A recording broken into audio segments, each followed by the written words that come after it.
So why is Tantra scary? We're in Sedona, Arizona right now, a spiritual hotspot filled with interesting ley lines and energy vortexes.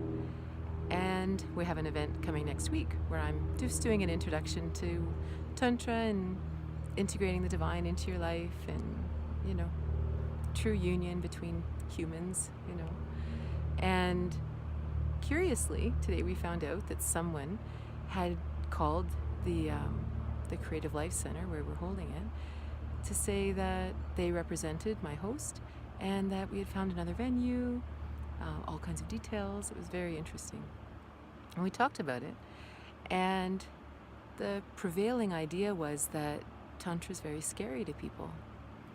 And I think that's really interesting. I think the reason things like Tantra are scary is because anything that connects our divine selves with our lives, it plays to a very vulnerable part of us. In the same way that religion can scare us with the fear of hell and damnation, there's a part of us that knows that the spiritual part matters. We know that we need to integrate the divine to a point that we actually know that it is our salvation. It is the chance we have at true happiness, true union, true communion with others and God and everything. And we know this deep down. And in a world where we focus on the physical and life and, work and money and that kind of thing, deep down, it's a very vulnerable place, which is why people can be manipulated by religions all over the world. Even things like yoga or anything that actually is a spiritual tradition, right? Yoga is a spiritual path of full union of the God and physical. But it can be scary because if it talks too much about this or it deletes it, people can get very confused and you can become fanatical and then never actually have that deep peace that is the actual goal, and it gets confusing. And Tantra is the same. If we delete the true journey of finding happiness and being able to trust in something greater than ourselves, then we'll be left with a bunch of ritual and potentially even dangerous practices if they aren't done, if we aren't ready. And I don't teach that kind of Tantra, but there's places for everything.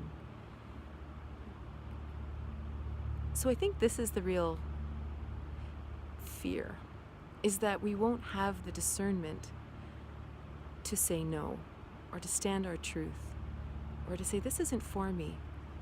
Because there's something about when we talk about the divine path, it makes us vulnerable because we know it's our truth and we want it. And we're hoping that this is the path. And it blinds us to listening within. So maybe people get in trouble. This is why people get in trouble listening to gurus blindly and, giving over all their money and their sovereignty and their ability to say no or yes. So I think the key in studying Tantra or yoga or anything like this is to always remember that the point is your personal connection with God.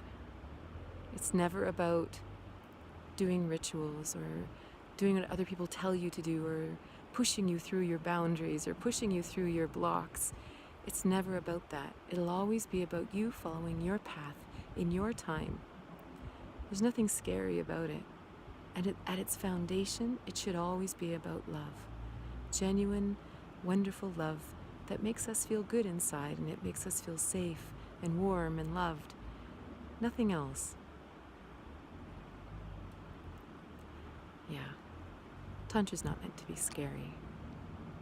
It's just about love and God and that true spiritual path.